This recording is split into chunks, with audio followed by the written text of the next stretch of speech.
I had always found solace in the quiet hum of the celestial voyager. Our spaceship was destined for a distant exoplanet. As the onboard botanist, my sanctuary was the biodome, a lush oxygen-rich haven. It housed a variety of plants critical for our long-term survival in space. Captain Elena Rivera, a pragmatic leader, had always shown unwavering confidence in our mission. And the small, eclectic, my days were rhythmic, predictable, immersed in the care of our green charges. However, that sense of normalcy shattered the day I noticed something peculiar. While tending to a row of ferns, I spotted it. A small cluster of leaves growing in a pattern that eerily resembled a human face. At first, I dismissed it as a trick of light or an anomaly of space-induced growth. But as days passed, I couldn't shake off the feeling that there was something more to it. The faces multiplied. First subtly, then unmistakably. Each new face seemed to mimic a member of our crew. I observed them in secret, feeling a mix of scientific curiosity and a creeping sense of dread. It wasn't until the faces began to show distinct expressions, eyes that seemed to follow me, mouths curved in silent smirks or frowns, that I decided to confide in Captain Rivera. She listened intently, her face a mask of professionalism. But I could sense her skepticism. We both agreed to keep it under observation, dismissing the possibility of any immediate threat. Little did we know, our journey through the cosmos was about to plunge into a realm far beyond the boundaries of science, and into the shadows of the inexplicable. As the days turned into weeks, the phenomenon in the biodome escalated from a scientific curiosity to an unnerving mystery. I documented each new development with a growing sense of unease. The faces in the plants were now clear and distinct, each bearing a striking resemblance to my fellow crew members. Captain Rivera, initially skeptical, could no longer ignore the bizarre nature of these botanical doppelgangers. Our conversations shifted from dismissive speculation to hushed debates laced with a hint of fear. Some crew members joked about alien interference or genetic mutations gone awry, but their laughter was tinged with anxiety. I could see the strain in their eyes, the quick glances they threw towards the biodome's sealed doors. My research offered no answers. Genetic analysis showed normal plant DNA. There were no signs of viral infection or radiation damage. The environmental controls within the biodome were functioning perfectly. It was as if the plants had decided to morph of their own volition, a thought that sent shivers down my spine. Then came the whispers. At first, I thought it was the stress playing tricks on my mind. But soon, others heard them too soft, indecipherable murmurs emanating from the biodome. They were particularly noticeable at night when the ship fell into a hushed silence, save for the low hum of its engines. The crew's behavior began to change. Some avoided the biodome at all costs, while others seemed drawn to it, spending hours gazing at the faces, as if entranced. I remember watching one of our engineers, a stoic man named Harris, standing before a plant that bore his likeness, his eyes wide with a mix of horror and fascination. It was then I realized that we were not merely dealing with an unexplained scientific phenomenon, but something far more sinister. The atmosphere aboard the celestial voyager grew heavier with each passing day. The biodome, once a symbol of life and hope, had transformed into a source of unspoken dread. The faces in the plants, now undeniably human in appearance, seemed to watch us, their expressions changing subtly, as if reacting to our conversations and emotions. The whispers grew louder, more insistent. They were no longer just sounds, they were voices, though their words remained elusive, always just beyond comprehension. The crew started reporting strange occurrences, tools misplaced, doors left ajar, and shadows fleeting at the corner of one's vision. Tension mounted, giving way to wild theories and hushed superstitions. My research turned into an obsession. I spent countless hours in the biodome, running tests, taking samples, hoping to unearth some logical explanation. But science offered no solace, the plants defied all known biological principles. I began to feel as though the plants were mocking my efforts, the whispers growing more taunting as I delved deeper into my fruitless investigation. One night, the situation escalated. The crew member, Sophia, emerged from the biodome, her eyes wide with a mixture of fear and awe.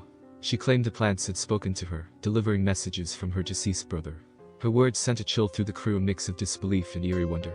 I noticed a change in their demeanor, a blend of terror and inexplicable longing, as if part of them yearned to believe in the impossible whispers of the biodome. Our small community, once bound by the shared goal of exploration and discovery, now found itself fragmented, caught in a web of paranoia and unanswerable questions. As the ship's botanist, I felt a responsibility to unravel this mystery, yet with each passing day, I found myself more entangled in its enigmatic vines. The biodome had become a whispering garden, a place where reality seemed to warp and twist into something unrecognizable, something profoundly unsettling. And it was in this garden of whispers that our journey took its most harrowing turn.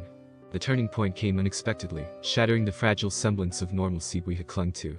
It was during a routine check of the biodome that one of our crew, Jenna, vanished. Panic ensued as we combed every inch of the spaceship, but she was nowhere to be found. The last place she was seen was entering the biodome. With a sense of foreboding, we entered the lush enclosure. The faces on the plants were vivid now, grotesquely detailed, mirroring the faces of our loved ones, some long gone, others light years away.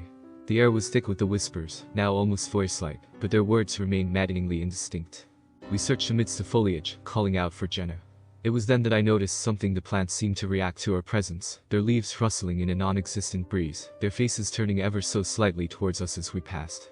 The cold realization washed over me. The biodome was alive, aware, and it was watching us. After what felt like hours, we found Jenna. She was standing in a secluded corner of the biodome, her back to us, whispering softly to a cluster of plants that bore an uncanny resemblance to her deceased father.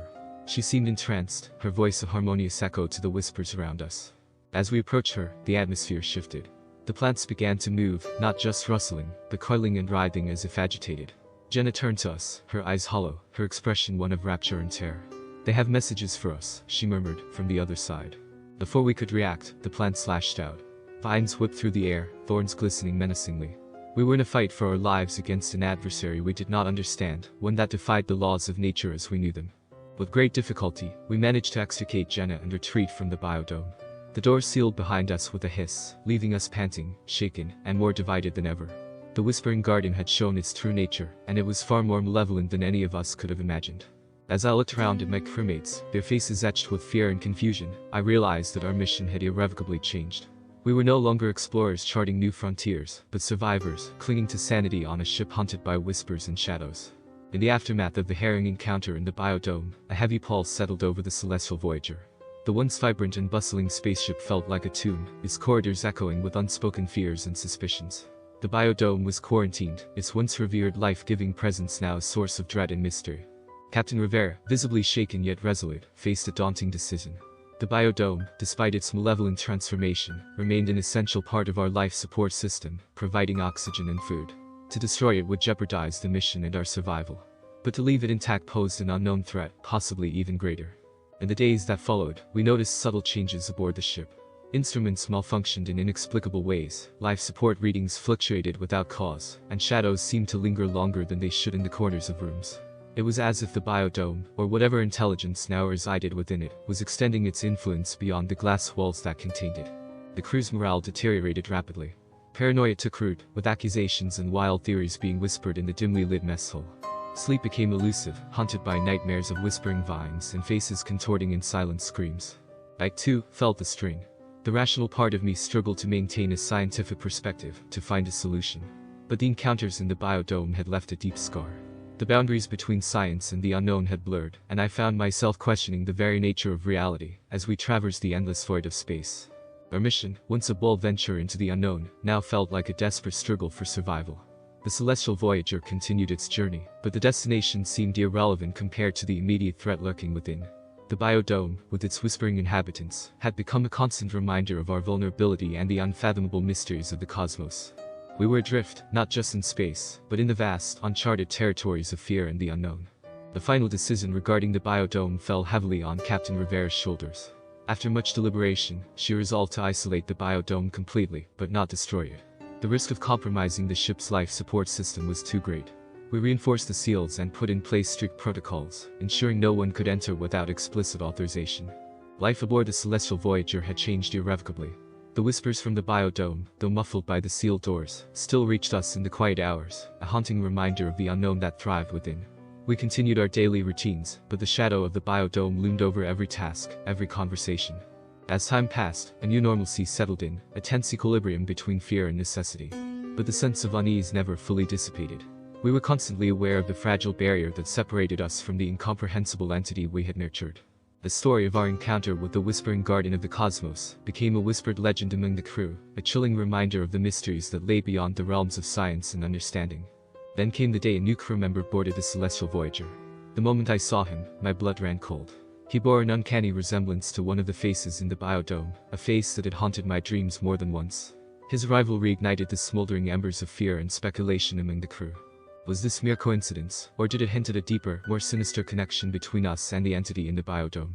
As the celestial Voyager continued its journey through the star-studded expanse of space, the mystery of the biodome remained unsolved, a silent enigma that whispered in the darkness. We carried on, each of us harboring our own thoughts and fears about what resided in our once cherished garden. The whispers continued, a haunting chorus in the vast emptiness of space, reminding us that some secrets of the universe are perhaps best left unexplored. In the endless void, the ship sailed on, a tiny speck of light amidst the unfathomable dark, its course uncertain, its passengers forever changed by the whispering guardian of the cosmos.